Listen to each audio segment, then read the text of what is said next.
Hello শিক্ষার্থী বন্ধুরা, কেমন আছো তোমরা? আমি দীপ্ত কুমার পাল। এই পর্বে আমি তোমাদের চতুর্থ শ্রেণীর আমার বাংলা বইয়ের পার্ট ৯ আলোচনা করব। দেখো, এখানে সুন্দর একটি কবিতা আছে। কবিতাটির নাম বৃষ্টির ছড়া, অর্থাৎ ছড়া পড়ব। লিখেছেন ফররুখ আহমদ। দেখো, আমরা এখানে বৃষ্টি পড়ছে দেখতে পারছি, বকেরা উড়ে যাচ্ছে। তো আমরা পড়ি। বৃষ্টি এলো কাশবনে, জাগলো সারা ঘাস বনে, বকের শাড়ি কোথা রে, লুকিয়ে গেল বাঁশবনে। নদীতে নাই খেয়া যে, ডাকলো দূরে দেয়া যে, কোন সে বনের আড়ালে, ফুটলো আবার কেয়া যে। গায়ের নামটি হাটখোলা, বৃষ্টি বাদল দেয় দোলা, রাখাল ছেলে মেঘ দেখে যায় দাঁড়িয়ে পথ ভোলা। মেঘের আধার মন টানে, যায় সে ছুটে কোন পানে, আউশ ধানের মাঠ ছেড়ে আমন ধানের দেশ পানে। দেখো, আমরা কবিতাটি আবার পড়ি। বৃষ্টির ছড়া, ফররুখ আহমদ। তারপরে দেখো, বৃষ্টি এলো কাশবনে, মানে কাশবন যেখানে সেখানে বৃষ্টি এসেছে। জাগলো সারা ঘাস বনে, ঘাস বনও জেগে উঠেছে।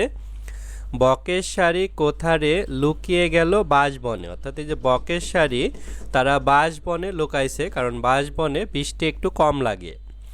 নদীতে নাই খেয়া যে, খেয়া মানে নৌকা, বৃষ্টি এসে তাই নদীতে খেয়া নেই, নৌকা নেই। ডাকলো দূরে দেয়া যে, দূরে বৃষ্টি হচ্ছে, সেই বৃষ্টির শব্দ হচ্ছে। কোন সে বনের আড়ালে, ফুটলো আবার কেয়া যে, কেয়া একটি ফুলের নাম, কেয়া ফুল ফুটেছে বৃষ্টির দিনে। গায়ের নামটি হাটখোলা, বৃষ্টি বাদল দেয় দোলা, রাখাল ছেলে মেঘ দেখে যায় দাঁড়িয়ে পথ ভোলা। অর্থাৎ বৃষ্টি এসেছে হাটখোলা গ্রামে, বৃষ্টি বাদল, তখন রাখাল ছেলে মেঘ দেখে দাঁড়িয়ে পড়েছে এবং সে পথ ভুলে গিয়েছে।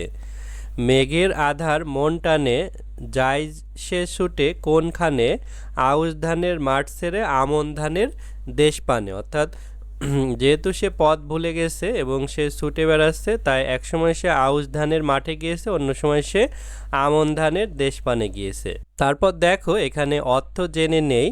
আধার মানে অন্ধকার, কেয়া ফুলের নাম, খেয়া নদী পারাপারের নৌকা, গা মানে গ্রাম, জাগলো সারা মানে আলোড়ন তৈরি হলো, দেয়া মানে মেঘ, বৃষ্টি বাদল মানে মেঘ বৃষ্টি, মন টানে মানে মুগ্ধ করে।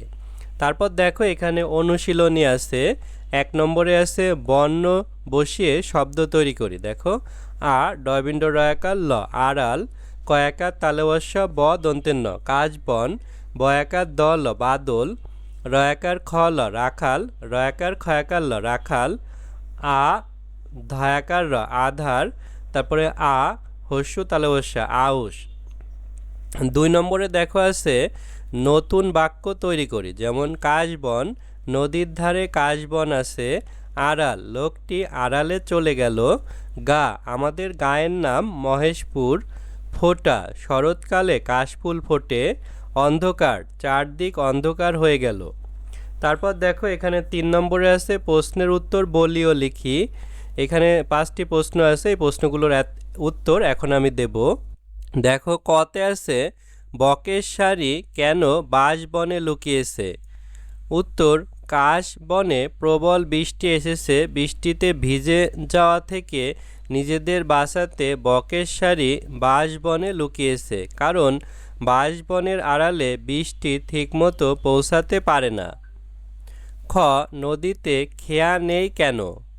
উত্তর, আকাশে মেঘ জমে বৃষ্টি নেমেছে, শুরু হয়েছে মেঘের গর্জন, আর এ অবস্থায় নদীতে খেয়া বা নৌকা চালানো মোটেও নিরাপদ নয়। একথা ভেবেই মাঝিরা খেয়া চালানো বন্ধ রেখেছে, তাই নদীতে খেয়া নেই। গ, কি কি পড়ে বোঝা যায় ছড়াটি বর্ষা ঋতু নিয়ে লেখা। এই ছড়াটির প্রাকৃতিক বর্ণনাগুলো পড়লেই বোঝা যায় এটি বর্ষা ঋতু নিয়ে লেখা। কাশবন ও ঘাসবনে বৃষ্টি নেমেছে, সেই বৃষ্টির ঝাপটা থেকে বাঁচতে বকের শাড়ির বাঁশবনে লুকিয়েছে। এছাড়া আকাশে কালো মেঘের ঘনঘটা ও দেয়া ডাকা বর্ষারই রূপ। ছড়াটিতে কেয়া ফুল ফোটার কথা বলা হয়েছে, এই ফুল বর্ষাকালেই ফোটে। এসব পড়ে বোঝা যায় যে ছড়াটি বর্ষা ঋতু নিয়েই লেখা। ঘ, রাখাল ছেলে মেঘ দেখে দাঁড়িয়ে যায় কেন?